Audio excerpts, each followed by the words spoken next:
Hi everybody, I hope you're all doing well. It's been another busy week for me at work, and that's pretty much all I've been doing this week. It's turned out to be a lovely morning. It was dark and gloomy before, which I absolutely loved, and now it's gone all bright and lovely. I'm an autumn winter girl. I prefer it when it's dark and gloomy. Entertainment news wise, book wise, it's been a kind of a busy week, or at least in my sphere. So last Sunday, after I got home from my mum and dad's, because I always go see them for Sunday lunch, I started watching Jane Austen Rise of Genius. All 3 episodes are on iPlayer, and I sat and watched all 3 that day. I absolutely bloody loved that. It's a really in-depth look at Jane Austen's work in relation to obviously the timeline of her life, and it is basically told by experts, actors, writers and such, telling her story and also linking together the points of her story with the points of her life. And I just found it really great. There was only one bit in the middle of the second episode where I had to pause and go, excuse me, I don't agree with that. And really annoying for needed persuasion, because they show footage from one specific dramatization of each of her works when they discuss one of her works. They chose the Netflix version of Persuasion, which wasn't great, but I will give them that they only showed the key bits that they were focusing on about the book. They showed the really good scenes, or the decent scenes from that film. So there we go. So there is that upside. So there was that. Then we got the synopsis and teaser and book cover reveal of The Hallmark Man, the next Cormoran Strike book that's due out in September. I am so excited. I have already told my managers, because I have to wait until the end of July to book off the September because of the way that our calendar annual leave stuff happens. So I've already told them, I'm going to be booking that week off, just so you're aware. I keep saying it over and over again. I'm going to be booking that week off, so there's absolutely no way that they can say no to me, because they've said yes to me so many times so far. I keep reminding them. I am really super excited for the next one. Oh God, it's going to be great. It's going to be great. And given that the synopsis referred to the final scene of the running grave and what Cormoran said, I'm like, oh my God, something's going to happen. Something has got to happen. I'm so excited. And then the other day, Netflix released various trailers for documentaries and Stranger Things teaser, and they released, which I only saw this morning, the trailer for Del Toro's version of Frankenstein, and I have to say I'm really quite excited for it. He's one of these creators where that kind of gothic, sick, twisted esque-ness that is embodied in Frankenstein, he really connects with. And given that he did such a great job, doing like Pan's Labyrinth and all the various other projects and such that he has been involved in through the years, I'm very excited to see what he does with Frankenstein. So yeah. Oh, and of course, Taylor Swift got all of her masters back. My God, it's been a week in the entertainment world, basically. So yeah, that kind of puts, it takes away from my boring ass week at work that I'm looking for. I've only got 2 more weeks now of work, and then I've got a week off for my birthday, so I'm very excited for that. But anyway, I am here to talk about the book I have been reading this week, which is Catherine Cookson's The Invitation. Now, this is one of the Catherine Cookson books where I went in completely blind. I mean, the book that I reviewed last week, Pure as a Lily, yes, I went in blind because there was no drama of it. I had never seen anything referred to, whatever. But at least I had a blurb on the back of the book telling me the synopsis. This, nothing. There is quotes from people reviewing the book. Obviously, you've got the invitation there. And then you've got a blurb about Catherine and her list of books and such. And then it just goes straight into part 1. So I went in with not even the slightest premise. No idea who the protagonist was. Nothing into this book. So I was like, okay, let's go with this. Now, I'm just going to double check before I say this. Yes, so this was first published in 1970. There is no year referred to specifically about when this is set, but it feels 1970s. And even, what people are wearing on the cover, it would imply that it's around that time. And this particular print is from 1988, this one. So, yeah, so quite a bit after it was initially published, but yes, so for the time that it was written, it was a modern story, not a historical story, as Catherine is known to write about. Okay, so what is the basic premise of this book? Well, this covers the story of a woman called Maggie Gallagher. And Maggie is a mother of 6. She lives in an area where there's, various people of different social standings, and she's not one of the higher class people, but she's well respected in her community, as is her husband, who has. He's a builder. He's basically built a lot of the town, the area. So they are known, but they're not, the higher echelons, as it were. And Maggie is completely blown away when she opens an invitation to a party to have dinner with the Duke of the County, and she is just completely like, what the actual fuck? This is insane. This doesn't happen every day. So much so that she has 6 children, and the first I think it's about 4 or 5 chapters are her children each reacting and with their spouses to the news that their parents are going to be having a meal, a drinks thing with the Duke of the County, and they're like, holy shit. And so they go there, and unfortunately something happens. Maggie causes a faux pas that they didn't see coming, and as the night goes on, various things unravel and secrets are exposed amongst the party members who are there. So if you want, like another perspective, kind of think of Abigail's Party, if you know Abigail's Party, and the various, which is actually in the 1970s, and the various twists and turns and secrets that are revealed through that. But not only is it of the people who are at the party, but also we have of Maggie's children and their spouses. So you have, a whole mixture of things going on through the course of this book. So that's overall what it's about. Now, did I like it? Yes, I did, but I don't think it's Catherine's strongest work. I'm not saying that she has to be in a historical setting in order to write well, but I just feel like the structures that she puts in place in her historical works feel stronger for me than her modern work at the time of publishing.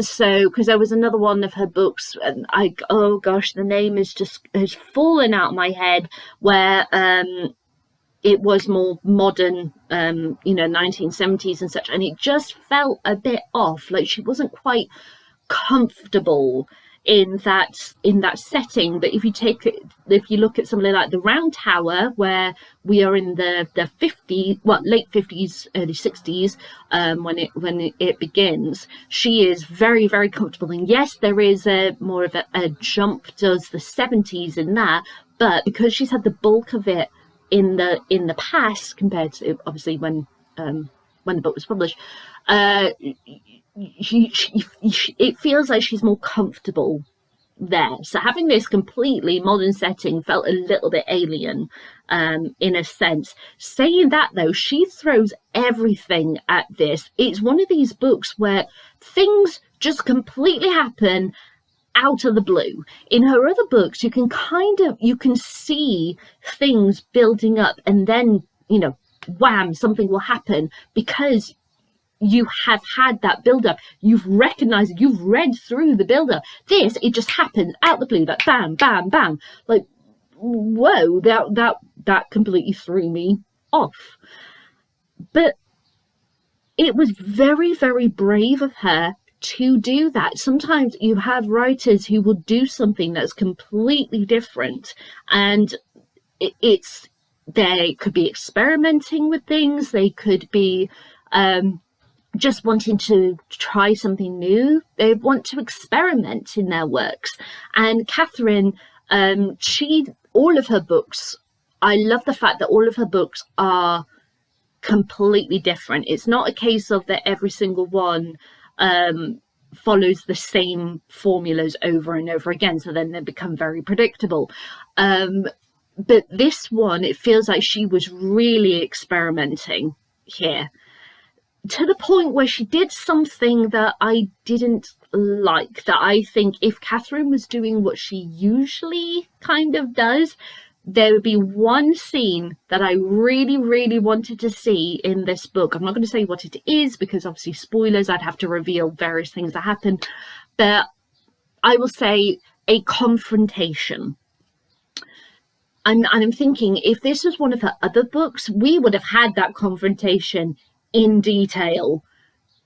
Thinking actually about other books of hers that I have read, where if a confrontation was removed, it would have completely screwed the story. So yeah, I was like, oh, okay, right, we're going to get confrontation. And then it just didn't happen. And that really kind of irked me.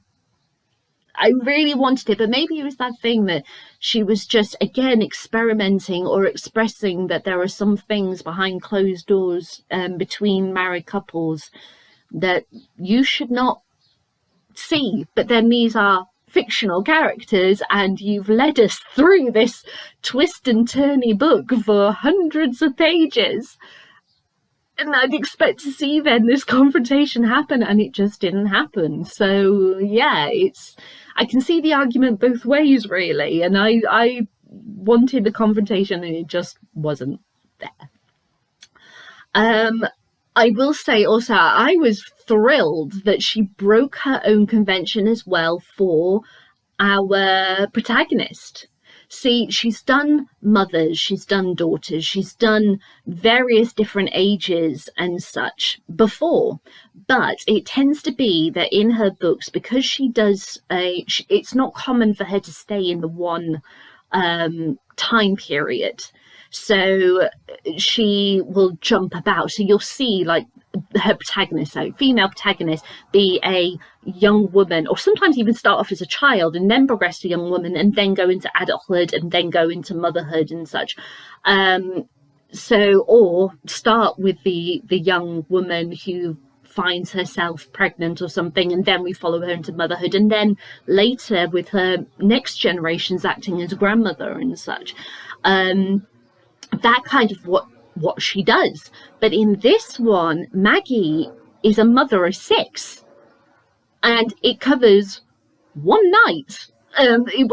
Obviously there is build up of the party and everything, but the party is one night. It's one thing, so it just feels very different. And also, can I please give props to, give praise to the fact that Catherine wrote Maggie as an overweight woman. That doesn't sound like much, but it's something that she has never explicitly said about her protagonist before, at least in the books that I have read. As I said, they tend to be quite young and thin, and we follow them all through their lives and everything. But straight away, and there is a reason behind that, and as you read the book, you'll understand why, with the twists and turns and connections of people and everything. But the fact that she's made her a genuinely realistic woman of 6 children who has, lives her life and just doesn't expect anything like this to happen, and then all of a sudden she gets this invitation to this big party. It's a big thing, And I just love how realistic our protagonist is. I'm not saying that I've disliked the other protagonists that Catherine has written that I've read so far. Far from it. But the fact that this is a modern setting for when the book was published, I love the fact that we have a modern, realistic mother of 6 as our protagonist. It's not often that you get that. It's not often that you have someone, even now, an author, talk about the stretch marks and rolls of her body from years of caring for her children and being a housewife and putting everybody first before her. I loved that. I thought that was wonderful, and we should see more of that more often. Hell, we should have, like, we have so many superhero related stuff that happens. Why can't we have, like, single mother of like 4 kids on a council estate who is at her wit's end, absolutely exhausted, turned out to be a great superhero for this story thing that happens? Why can't we have that? Let's have that. So the fact that Catherine was doing that kind of thing in one of her books as our protagonist of this story, I absolutely loved. Now, there were characters that I couldn't stand, of course, and I love the fact that she makes it that Maggie is such a wonderful protagonist, and some of her children aren't that great. Let's put it that way. That she recognises that everyone is human, everyone develops based on things that happen to them, and you can have very different children that you give birth to. I love that. I love that it questions about this book about wealth. What does it actually mean? And yeah, there's some very interesting stuff that comes out of conversations in the course of this party. I mean, some people might possibly not like some of the things said, but the thing is that it's a representation of showing that those higher up in society may not necessarily recognize the realities of those who are poor and such, and just laugh and trifle at things that they shouldn't be doing. So kind of reminds me from another book, kind of reminds me of things you could say, well, Abigail's Party, but it's a play rather than book. But book-wise, the conversations that happen in The Casual Vacancy are things that come to mind. That thing that you have absolutely no idea what people go through day to day. And if you have no idea, you should not be judging what things they have to do in order to survive. So overall, I really did like this book, but it's not my favourite of Catherine's works. I don't know if it's just because, as I said, I really love her historical setting stuff, and this is, more modern to when it was published. But the web that she weaves, the connections of people, of really strong protagonists, the stuff that comes completely out of the blue and everything intertwined, it's a good book. It just wasn't my favorite Catherine's books, but as I said, the only things that I can put down, I regard as more of a negative, should I say, not put down, because that's awful. As I said, I was hoping for a confrontation that I just didn't get. That was just like, Catherine, Mr. Dark there for me, but that's just for me, of course. And yeah, sometimes it just felt a bit much with stuff coming out the blue the way that it does, but I totally understand why she did what she did with this book. And so, yeah, I can only praise her for writing it. Quite different, but I'm glad I went along for the ride. So, yeah. So there we go. So those are my thoughts on The Invitation by Catherine Cookson. It's time to ask my usual questions. Would I read this again? Yes, I would, but it wouldn't be like the first Catherine Cookson or one of the first Catherine Cooksons I'd want to reread after going through, you know, the various books of hers that I have.